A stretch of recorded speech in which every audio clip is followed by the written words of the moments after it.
কিশোরী কিশোরী কিশোরী কিশোরী তোকে না পাইলে জানি না। আসসালামু আলাইকুম, কি অবস্থা সবার? আমি আগেই বলছিলাম গানটা হিট করবে।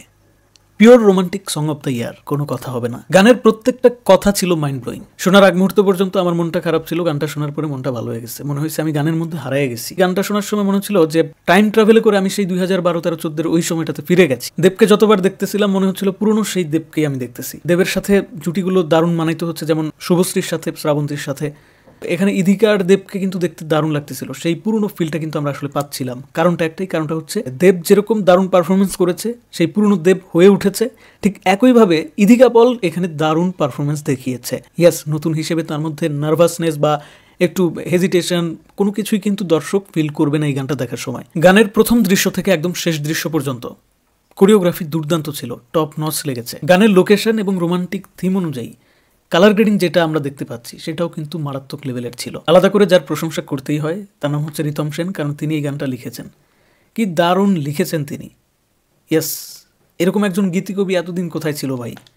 এতগুলো গান শুনলাম বছরে, প্রত্যেকটা গানের মধ্যেই একটা ক্লেম ছিল, সবার একটাই অভিযোগ ছিল যে গানের লিরিক ভালো হচ্ছে না। ইভেন শুধু গানের লিরিক না, লেখকদের নিয়ে যথেষ্ট আপত্তিকর একটা পরিস্থিতি তৈরি হয়েছে, সেটা এপার বাংলা বলি বা ওপার বাংলা, যে বাংলায় বলি, বাংলা সিনেমার ক্ষেত্রে। তো যাক, অবশেষে তিনি দেখাইলেন যে আসলে একটা রোমান্টিক গানের লিরিক কেমন হওয়া উচিত। তুই আমার ভালোবাসার ঘর, তুই আমার ভালোবাসার দেশ। গানের লোকেশন যেটা বাছাই করা হয়েছে সিনেমার সাথে মিল রেখে কি সুন্দরভাবে, এমন না যে কল্পনায় হারিয়ে গেছে নায়ক নায়িকা একটা অন্যরকম রাজপ্রাসাদের ভিতরে গান করতেছে, বা একটা মানে কি বলে যে আকাশ কুসুম কল্পনা যেটা আসলে সম্ভব না, সেইটা কিন্তু দেখায় নাই। একদম ন্যাচারাল দেব যেখানে আসলে এক্সিস্ট করে, দেবের যে ক্যারেক্টারটা, খাদানের যে ক্যারেক্টার, সেই ক্যারেক্টার অনুযায়ী তারা কিন্তু লোকেশন বাছাই করেছে। পুরো গানটাকে একবার দেখে মন ভরতেছে না, এরকম একটা অবস্থা আর কি। দেব শুভশ্রী, দেব শ্রাবন্তীর পরে নতুন আরেকটা জুটি কলকাতা পেতে যাচ্ছে দীর্ঘদিন পরে। ইয়েস, এর মধ্যে আমরা দেখেছি দেবের সাথে রুমকিনিকেও দেখেছি, আরও অনেক নায়িকাকে দেখেছি, বাট একটা নায়িকাকেও আমার মন মতো জুৎসই মনে হয় নাই। আর একটা অবাক করা বিষয় হচ্ছে রোমান্টিক গানটা আজকাল আমার খুব ভালো লাগে না। একটু বেশি রাফ অ্যান্ড টাফ গান শুনতে ভালো লাগে, একটু মানে কি বলে ওইটাকে, অ্যাকশন মুডে থাকতে ভালো লাগে, সবসময় অ্যাকশন সিনেমা দেখতে ভালো লাগে। তো আমারই যখন এই রোমান্টিক গানটা এত ভালো লাগছে, এত প্রশংসার ফুল ঝরি পড়তেছে আমার মুখ দিয়ে, তাহলে বোঝো ব্যাপারটা যে যারা এই মুহূর্তে নতুন নতুন প্রেমে হাবুডুবু খাচ্ছে তাদের কাছে এই গানটা কেমন। আমার কাছে মনে হয় তাদের কাছে এই গানটা মেঘনা চাইতেই বৃষ্টির মতো। বিশেষ করে গানের মিউজিকের কথা তো বলতেই হয়। যে গানটা গেয়েছেন রথিজিৎ ভট্টাচার্য, তিনিই মিউজিক করেছেন।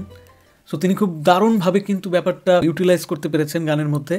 খুব ভালো লাগতেছে। মিউজিক হয় কি অনেক সময় মিউজিকের সাথে কথাটা খাপ খাচ্ছে না, এই কারণে কিন্তু ভালো লাগে না। কিন্তু এই গানের মধ্যে এত সুন্দরভাবে মিউজিক আর গানের কথা এতটা অ্যাটাচ হয়ে গেছে, গানটা শুনতেই কেমন জানি একটা ফিলিং চলে আসতেছে।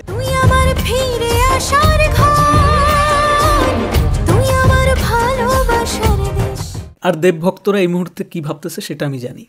তারা ভাবতেছে পুরনো দেব ফিরে এসেছে। ইয়েস, যদি তারা এটা ভেবে থাকে তারা ভুল করে নাই।